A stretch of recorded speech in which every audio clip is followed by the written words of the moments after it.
evening, everyone, and welcome to the Marcellus Central School District Board of Education meeting for this evening, Monday, April 20th, 2020. This time I'll ask you to stand for the Pledge of Allegiance. To the flag of the United States of America, to the Republic for which it stands, one nation, under God, indivisible, with liberty and justice for all.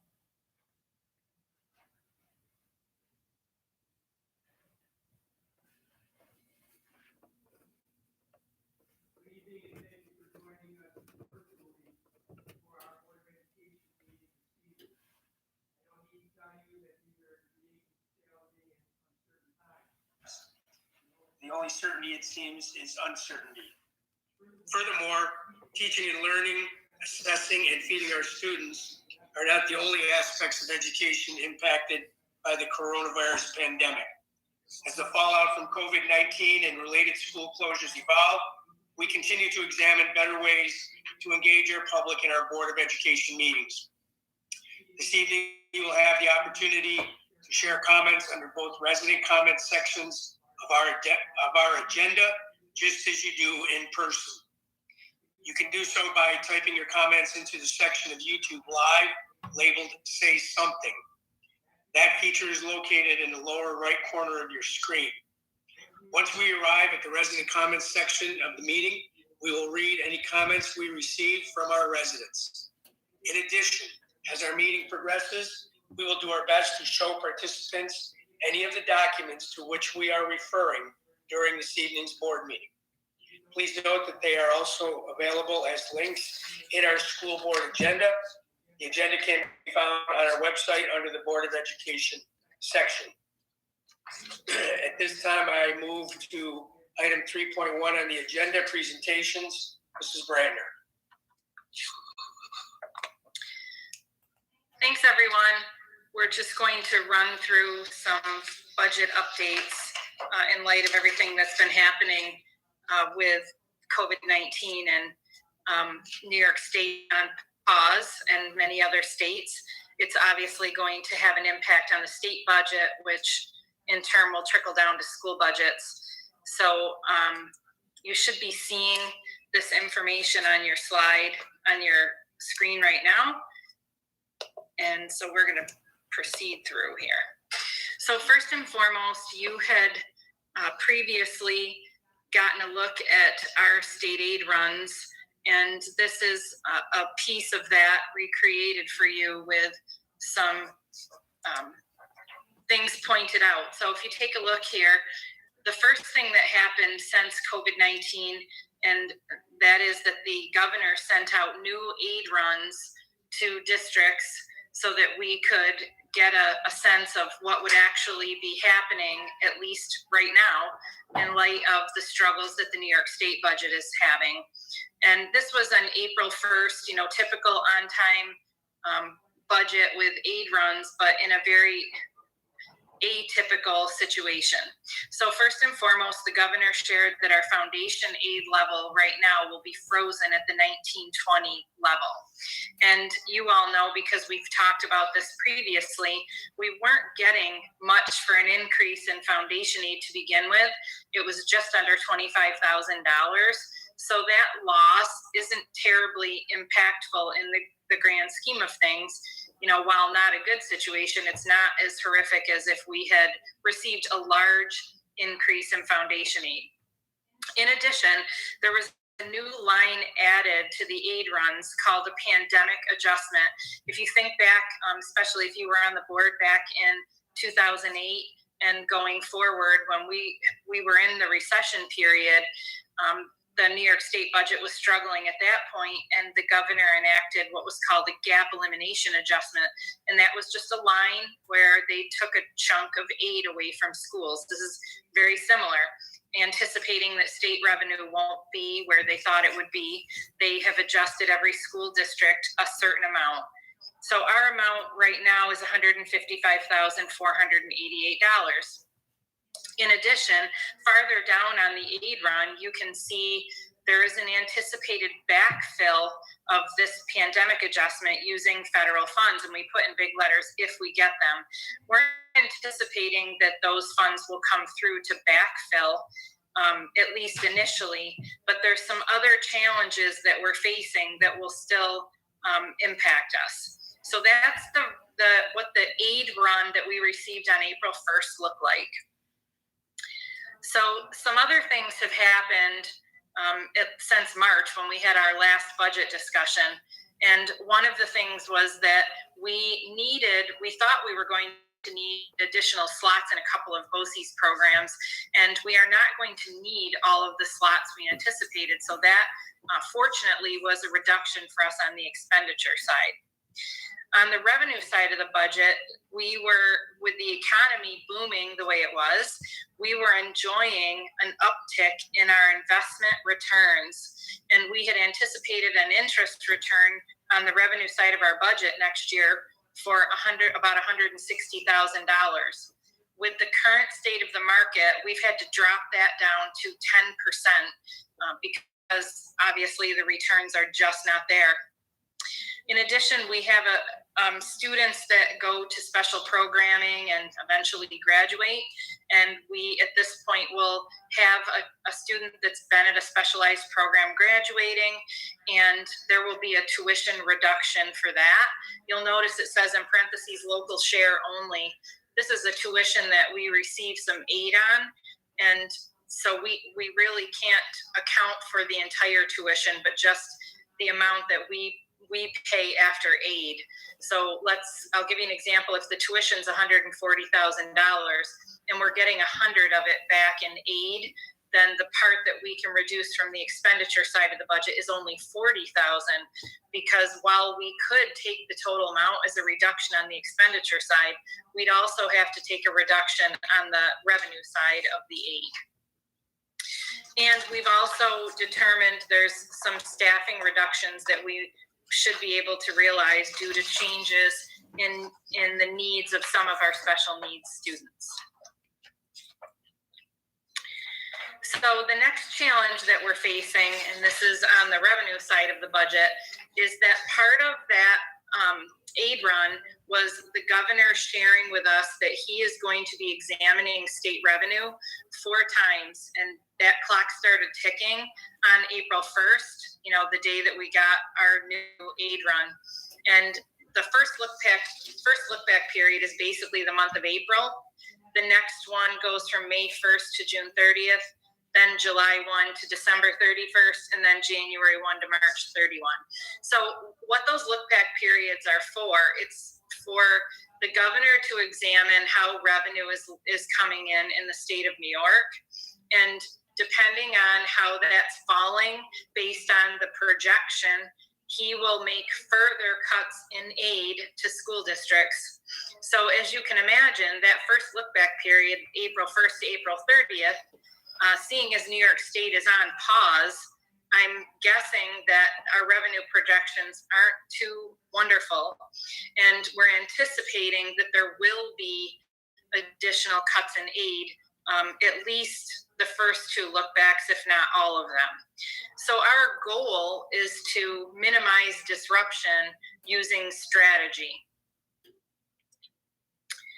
So some of the strategy that we're looking at this point, and this is based on many conversations with people that are much more closely connected to what's happening in Albany than we currently are at this point. So the recommendation is that school districts should make reductions that equal the amount of the following things: the amount of our original pandemic reduction, which is about $155,000, plus the loss of foundation aid, which was about $25,000. And then we have a unique situation in that we've lost that interest income of about $150,000. So the recommendation is that we make cuts right now that will total up to that amount so that we can balance our budget as though we're not getting the federal backfill on that pandemic reduction. So this will hopefully protect us in the event that those federal dollars don't come, or if we're cut an additional amount of money beyond that. So, I think we will probably get the backfill from the federal government, I think the challenge is if there are additional cuts made during those look back periods, we could land ourselves in a problem if we don't sort of prepare for that now. Right now, it's a pretty broadly assumed school of thought that the 21-22 school year will be even worse. And some of this is based on the fact that if you go back to the days of gap elimination adjustment, when New York State was in a similar fiscal situation, there was federal bailout for a short period of time, and then school districts were sort of on their own, and the state was on its own to come back from the deficit that we had back in beginning in the 2008 school year. So we're anticipating that we'll have to be prepared for additional cuts. So some of the things that we're currently considering, and we'll continue to talk more in depth about these items, we did have a local transportation efficiency study that we performed here, and there were some recommendations that we could take advantage of. We can take advantage of making some cuts that will impact class size.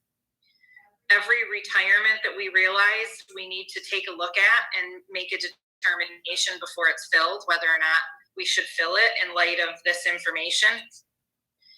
And there were some positions added since the gap elimination adjustment ended and that money was restored to districts, the aid was restored. We should really look at those positions simply because we did without them once, and it may be that we need to do without them again. So those are some of the areas that we'll continue to talk about making reductions. There's some other things that we need to keep in mind going forward that relate to our school budget. First and foremost, the voting for school district budgets will not take place until sometime after June 1st. And I word it like that because that's the last information that we've received. The governor has said it will be at least not until at least after June 1st. We don't have any other specific information about how this process will look. You all realize that there are timelines that we have to follow. We adopt a budget calendar every year, and there's certain dates by which notifications have to take place, budget hearings, and the like. And none of those things will be happening until a determination is made about voting, because the date that we vote determines the dates of all those other things. I anticipate the longer it takes for a decision to be made, the shorter window of time we will have to perform the notifications and the hearings and those things, because we'll run out of time if we're to pass a budget prior to the end of the fiscal year, June 30th. Candidates that are seeking board seats have been asked to suspend seeking any signatures for their petitions, and maybe for obvious reasons, you shouldn't be going out soliciting signatures when we're supposed to be social distancing. So that obviously puts a hold on the petitions being turned in for board seats. In addition, depending on what happens with general election activities, it may be that we wouldn't even have access to voting machines, even if we wanted to at the time of the vote. And that's something that not only do we have to consider, but I'm guessing the governor will have to consider. We have spoken with Onondaga County, and the availability of voting machines has a lot to do with whether or not general election and our election will happen on top of each other. And it'll also make a difference how many candidates there are for the Democratic primary. So at this point, I know that was a lot. If you have a question or wish to make a comment, board, you could wave a hand and then we can unmute in some sort of an orderly fashion.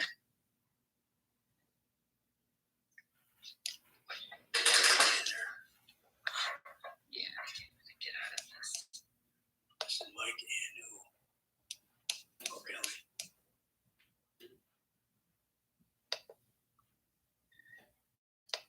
All right, any questions? I can't see everybody, but.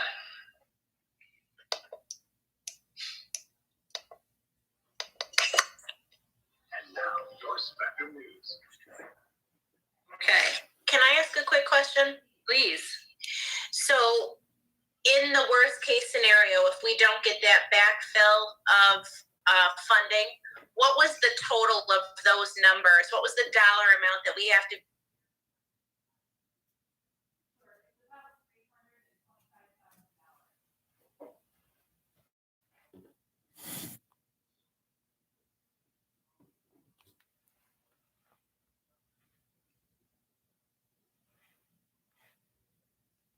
The federal government was able to help with aid.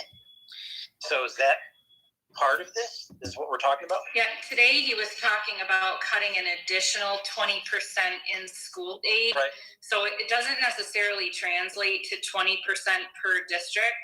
I know over the weekend he threw out a number that he would have to cut school aid in half. So I think some of this really has to do with, I mean, today his words were really a cry to the federal government to help New York. Right. So I think a lot of it has to do with what the federal government is able to backfill, and then how the cuts are portioned out. So you're going to be hearing and reading over the coming days and weeks about school districts that are experiencing much deeper cuts even at this point than we are. And it has to do with the fact that some were given a lot more foundation aid, even districts that are pretty similar to us. And they're going to lose that in addition to their pandemic adjustment. So if a district that's our size was getting a $200,000 or $300,000 increase in foundation aid, that's the first thing that goes away. So imagine it's probably a great time for us to have not been receiving much in foundation aid. So remember a couple meetings ago when we were all bemoaning a lack of foundation aid increase. Right. In hindsight, it seems to have been a blessing. That's good. I should have planned it, but. Any other questions? Okay, and we'll talk more later. So, okay. Do you want me to keep going? Yeah. Next presentation is the 2020 project update. So as you know, school districts were exempted from some of the restrictions on capital projects, and we had to go through a process of determining the type of work and its necessity. So as you know, the project that we're doing right now is a heating replacement at DMS. Our heating system is in very bad shape, and if we had not started the work, because we have started it, we would not meet the state requirement for heating our buildings by the 15th of September. So it was deemed that our project was essential, and we started about 3 to 4 days earlier than we had planned. And that was because there aren't students here, so we were able to begin our abatement. So at this point, by the end of this week, a large portion, I'm going to say 75% of the abatement that was to be done during this entire project will have been completed. I'm trying many times to look for the silver lining in this very challenging situation, and that's probably one of the silver linings. Once the abatement crew finished with the district office and business office area where the ceilings had to be abated, they were able to move on to some classroom spaces where there was a lot pipe wrap, largely in pipe elbows in closets, but they were able to get in and do that abatement, as well as some abatement down in the basement in some office and classroom areas down there. What will remain that they won't be able to do quite yet is there is window caulk around all of the windows that will be replaced, and until the windows are pulled for replacement, they won't take the caulk. So that will happen this summer. In addition, there's univents in the gym and the auditorium. There's univents in a lot of places, but also heating units in the gym and auditorium, and that will have to wait until we start dismantling the heating system. That's a little bit premature because we are still keeping small portions of the buildings heated for those of us that are still needing to come to work every day. But we've made great progress on this particular project. So in addition, there was a door opening that had to be enlarged quite a bit so that the boilers could be removed. And that door opening was quite a challenge, cutting through a pretty massive, thick wall. And that has been completed so that when the boiler starts being dismantled, in fact, one of them will actually be starting, I think, next week, we'll be able to remove that boiler. We would not have been able to otherwise. There's quite a tiny door getting in and out of that room. They've also been able to start the electrical portion of the project so that the new heating system can be controlled and hooked up. There will be 3 new panels, and they've started installing the panels and even running conduit and some of the wire for both electrical and controls. We've received some good news that Univents will be, they should all be on site by sometime in May, and you might wonder why that's good news. Well, there's concern with the shutdowns of so many companies and the percentage of employees working at a lot of these companies. We were concerned about lead times for some of the parts that we need for this project. And right now, we're not really experiencing any delay in the Univents. We have been told that there will be a slight delay in windows, but we're still on track to have them in plenty of time. So we're pretty excited at least about that progress. So if there is a silver lining, right now it's happening in our project. So that's a little update on what's been happening. Thank you, Mrs. Brandner. Item next on the agenda, number 4, recognition. So I don't know if anybody has some shout outs, but I do have a few, and I think it starts with our students. I think our students have shown a lot of grace and resilience during a really challenging time.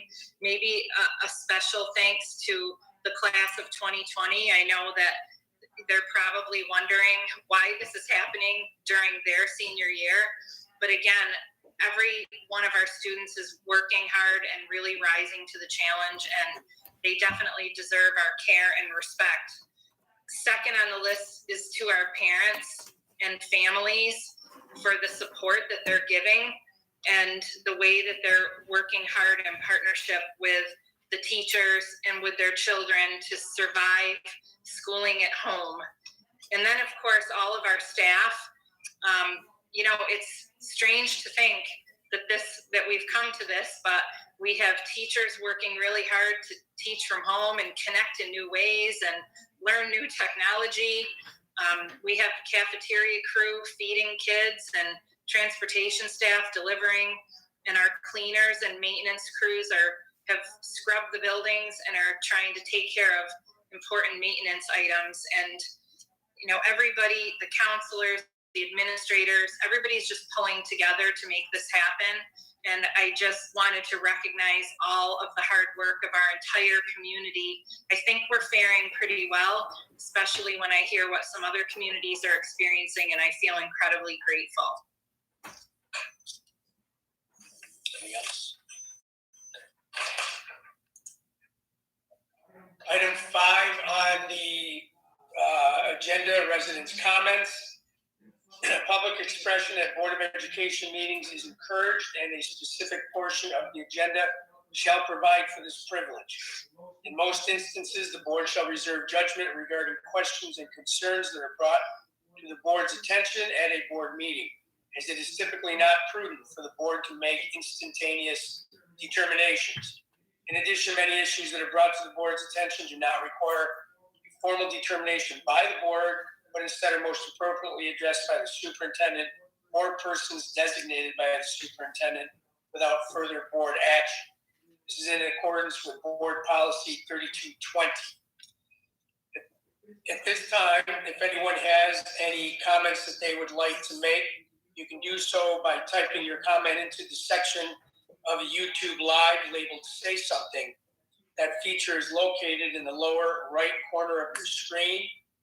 Once, if we receive any comments during the meeting, we'll do our best to relay those to the rest of the public. So one comment did come through from district resident Mary Tone. And Mary asked if I could please repeat the total amount that we're so far trying to cut from the budget. That amount is about $325,000. That comes from adding $155,000 in pandemic reduction, the $25,000 in foundation aid being frozen, and $150,000 lost revenue from investments. And that's all that have come through right now. And there'll be another section for resident comments later on the agenda. Next item 6, business. This will be a roll call for item 6.2, vote. Board members, please indicate present when I call your name. Michael McAuliffe, present. Patty Sager. Patty, unmute. Okay. Patty is present. It's not unmuting, but she tried. Mike Bristol. Present. Janine Lundergan. Present. Kelly Rossiter. Present. R.G. Venzel. Present. Thomas West. Present. Item 6.1, OCM, BOCES Board of Education election. Resolved that the Marcellus Central School District casts its votes for the 3 vacancies. 1 vote for each vacancy in the annual election of members of the Board of Cooperative Educational Services as per the attached resolution. Board members received this in your board packets that came out. Do we have a motion? Yes. Patty? And I'll second. Kelly? Janine. Sorry. You were just saying, you say your name, so I can't designate who's saying what. Any discussion at this time? All those in favor? Aye. Aye. Carried. Item 6.2, OCM BOCES Administrative Budget Approval. Whereas the Board of Cooperative Educational Services for the Seoul Supervisory District of Onondaga, Portland, and Madison Counties, the BOCES, duly presented its tentative 2020-2021 administrative budget of $8,640,392 at its 2020 annual meeting, and whereas the board desires to approve said tentative administrative budget, now therefore be it resolved as follows. Section 1, the BOCES tentative administrative budget of $8,640,392 is hereby approved. And Section 2, this resolution shall take effect immediately. Do I have a motion? So moved, Tom. Tom West, second. Patty. Any discussion? Just so you know, this timeline was not changed. BOCES has to proceed now with the passing of their budget. That wasn't included in the governor's changes. But so I do have a question. This budget, this 8.6 million, this was a pre-pandemic budget? It was a pre-pandemic budget. So we're looking at cutting our budget. BOCES doesn't have to cut their budget? I believe that all BOCES are going back and re-examining. They just don't have the luxury of reworking before the vote because they had to stick with their original timeline. This is only the administrative portion of the budget as well. So it may be, if you'll notice, we're voting on a tentative administrative budget. So they'll have to go back and do some reworking as well. Like I said, they didn't have the luxury of backing off on their timelines. They have to proceed. So we're approving a tentative budget? That seems weird. I asked the question specifically and they're required to still proceed. Okay. Any other questions? All those in favor? Aye. Aye. Aye. Opposed? Carried. Item 6.3.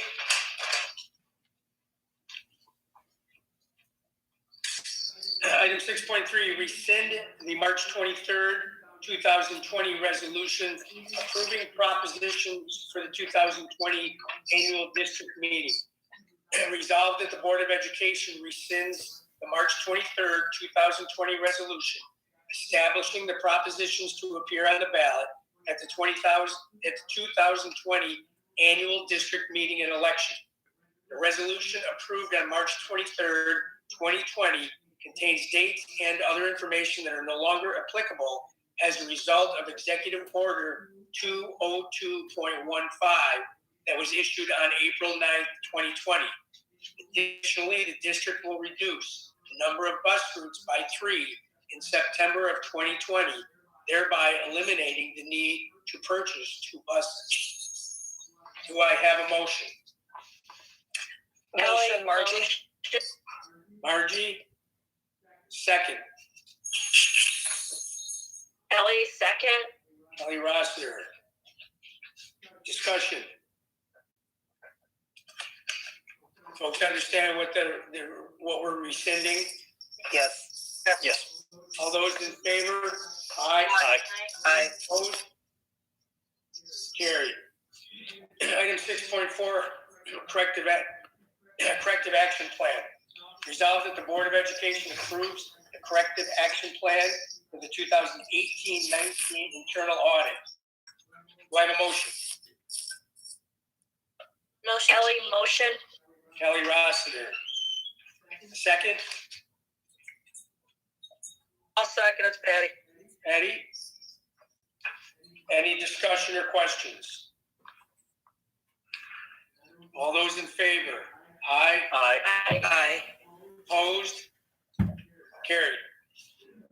Item 7, personnel. Resolved that the following personnel items be approved.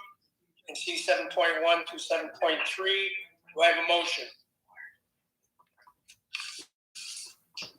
I'm sorry, 7.4. Tom. 7.1 through 7.4. Still so moved, Tom. Second. Patty. Any discussion? All those in favor? Aye. Aye. Opposed? Carried. Item 8, consent agenda. Resolved that the consent agenda consisting of the following items be approved. You can see items 8.1 through 8.5. May I have a motion? Motion, Margie. Ellie, motion. Margie. Second.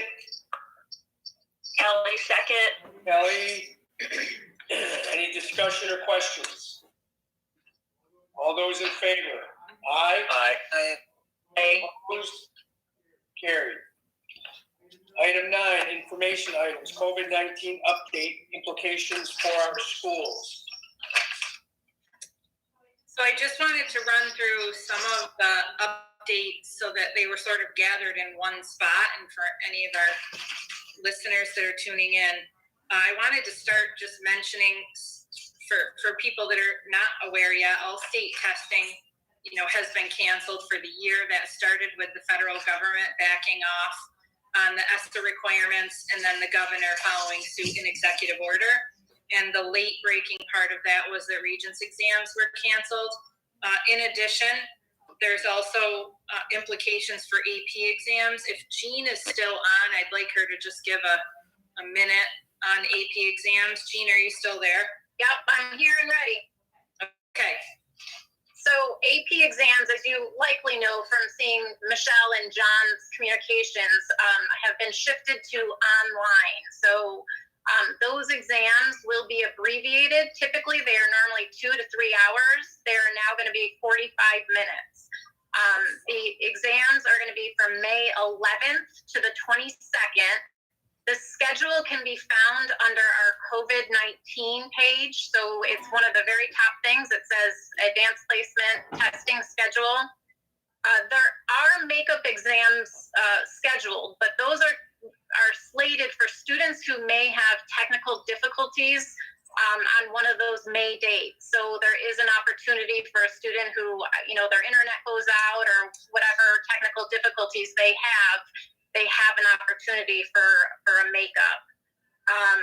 We have been working, John and I have been meeting every other week with AP teachers in a virtual conferencing just to get a sense of how things are going.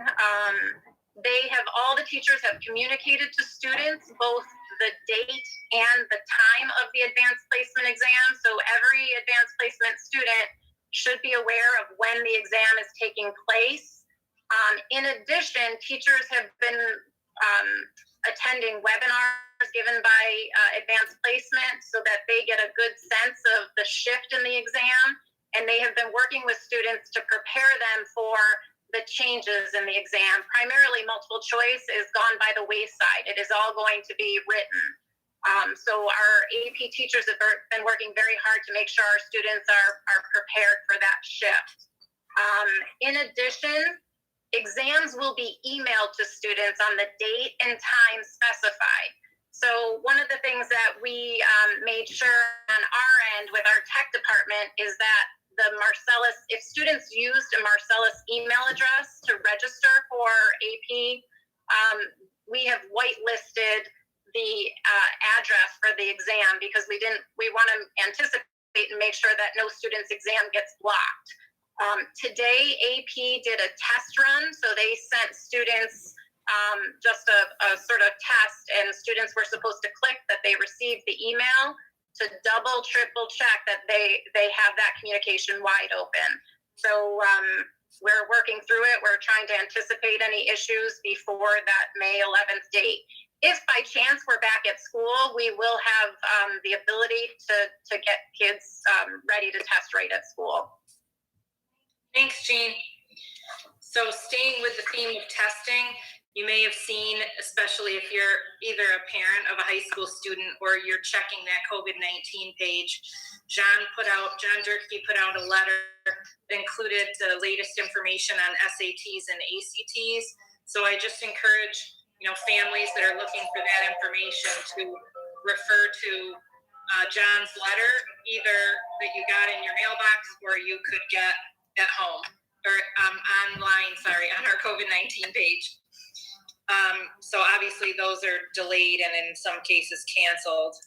So as you know, school districts are required to continue instruction, and even without state testing, obviously, there's a set of standards that we're supposed to be preparing students to be successful with.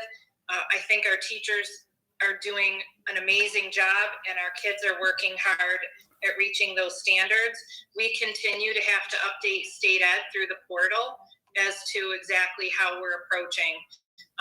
We are doing a lot electronically, but we did just do quite a large materials distribution last week on Friday.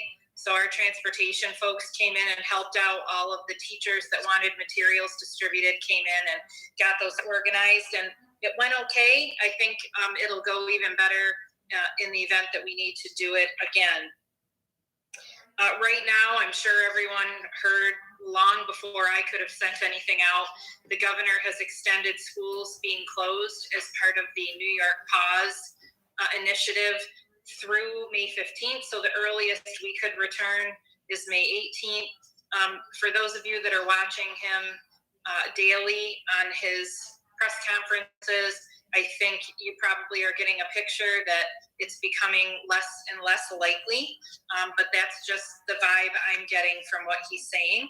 And so I think we just need to continue to prepare to have this extend a little while longer.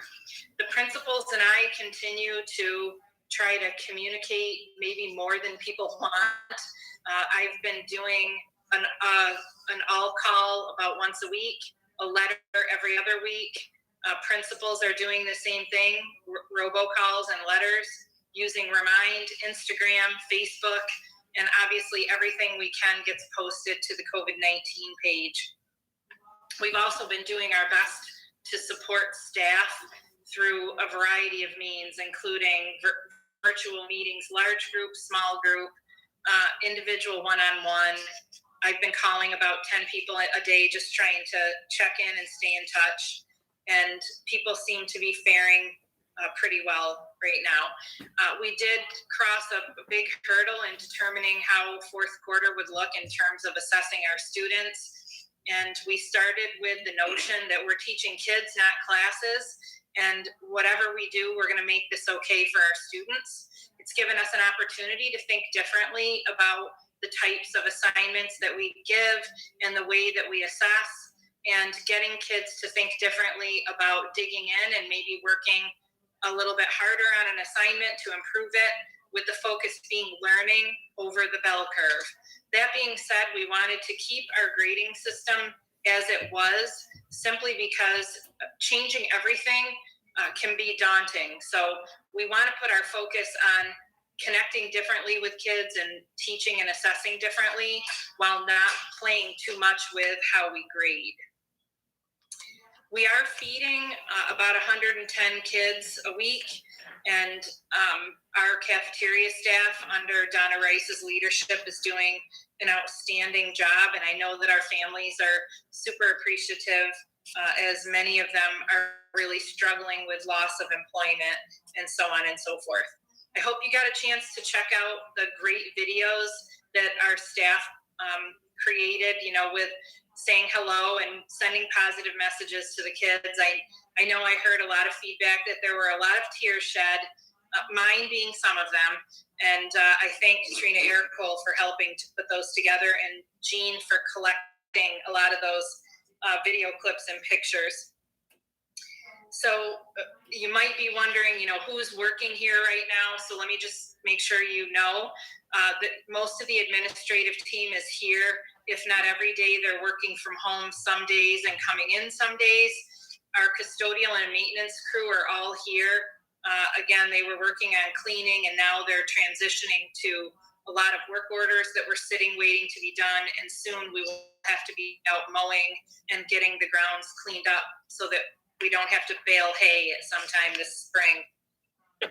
Transportation is here as needed. They're helping obviously with food and materials distribution, and all the buses have been scrubbed.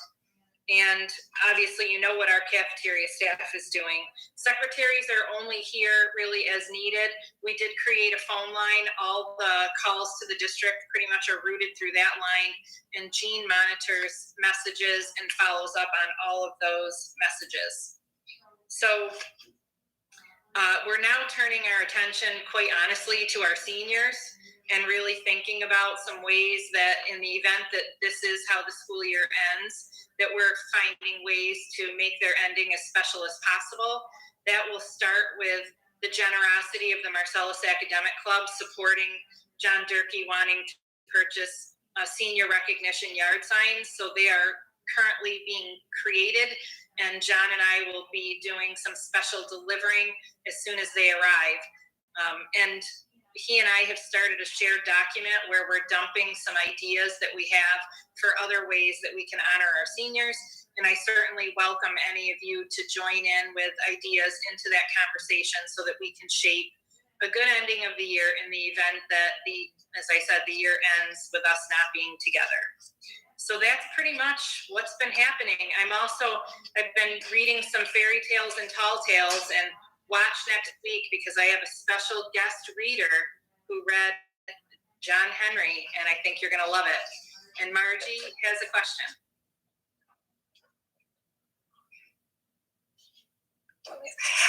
I have a couple questions. One, I think that KCH did a virtual PTO meeting, and they talked about maybe doing a parent focus group. And I wondered if they started that, what's the results of it, and if the other buildings are doing that as well. And then I'm going to ask my other question too, so then I can mute. Also, can you tell us, what does it look like, since I don't have any kids in the school, I don't know, what does PE look like? What does home and careers, ag, tech, those kind of classes, what do those look like during this time? So first, PTO did a virtual meeting. Unfortunately, I think I didn't get the invite until right before the meeting and I missed it. I just didn't catch it. So I did not get a chance to get on with them. I can touch base with Sean and get a better sense of anything that they're doing in terms of pulling parents together. I think Bob was focusing on trying to get a parent focus group to see how the kids are really doing. And because I feel like it's easy to say everybody's doing great, but I don't think the kids are going to tell the teachers they're not doing great. What's it really like at their house? And if they do need help, what can we do? And I just hate for them to quietly be overwhelmed. And I think that was what his focus was going to be. I just wondered if the other buildings have thought about that as well. So you might be surprised to know that we are hearing a lot of feedback, and it isn't all that everybody's good, faring great. So I think that there's been a lot of reaching out, either teachers talking directly to parents, counselors talking directly to kids and parents, administrators talking directly to kids and parents. And I think they're sort of chipping away one by one. And our goal from the beginning has to take a very individualized approach, because the kids that are doing well, or struggling with normal things will eventually dig in and proceed. So the kids that are struggling, it's usually evident in the fact that they aren't checking in, they aren't completing work, and that spurs us to then get on the phone and make some contact. So not to say that it wouldn't be helpful to, have a focus group of families, but luckily I feel like we're really getting a lot of rich information, and we're supporting families, hopefully on an individual basis. Now, if there's a family that's hearing this saying, I'm struggling and no one has talked to me, please reach out. We will problem solve. A lot of times they're sending me messages to make sure that whatever answer they're giving is one that I'm okay with. And I feel like we're working really hard at that. Great, thank you. Your second question was, what do some of those outlier classes look like? They are more project-based, and I know specifically with ag and tech and facts, they're even experimenting with some choice. So, for example, I was looking at one of the tech classes today, and it was Eric Ledouce's class, it happened to be, and he had one assignment that everybody needed to complete, and it was using household things, design something, and then there were choice assignments so that kids had the ability to pick from a list and choose two to complete. And they're experimenting using Google Classroom. They're doing some video communication. They're doing some meetings, either whole class or small group. I know Liz has adopted a choice approach where she will create, 10, 12 activities, and they have to pick 7 that will, meet what her standards are. There was another class you mentioned too. This is just also foreign to me. I just wanted to. It's honestly. We've been talking a lot about being, more project-based and let kids dig into something and go a little deeper with it and maybe struggle a little bit. And unfortunately, having this distance lends itself to us not micromanaging some of the things that we would micromanage. PE was your other question. So PE is doing a lot of posing challenges, wanting kids to get out and be active and encouraging that, very similar to what do you do with art? What do you do with music? One of the teachers sent me a video today of a little girl who had created a video of her. She had learned the cup song, the famous cup song, and she was doing the cup song. And, there's a lot of really fun things and exciting things happening. And there's some people struggling, and we're trying to lift everyone up. Great, thank you. Sure.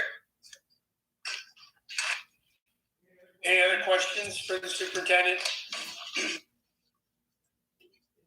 At this time, are there any other resident comments? Once again, I point you to the comment box on the YouTube live say something section of YouTube Live. Doesn't appear to be any other comments. Excuse me. Item next on the agenda enter executive session 11.1. Resolved that the meeting in public be adjourned and executive session be convened for the purpose of discussion of employment history of particular personnel, superintendent's evaluation, and the sale of real property. May I have a motion? Patty, yes. Patty, second. Second, Janine? Janine? All those in favor? Aye. Opposed? Carried.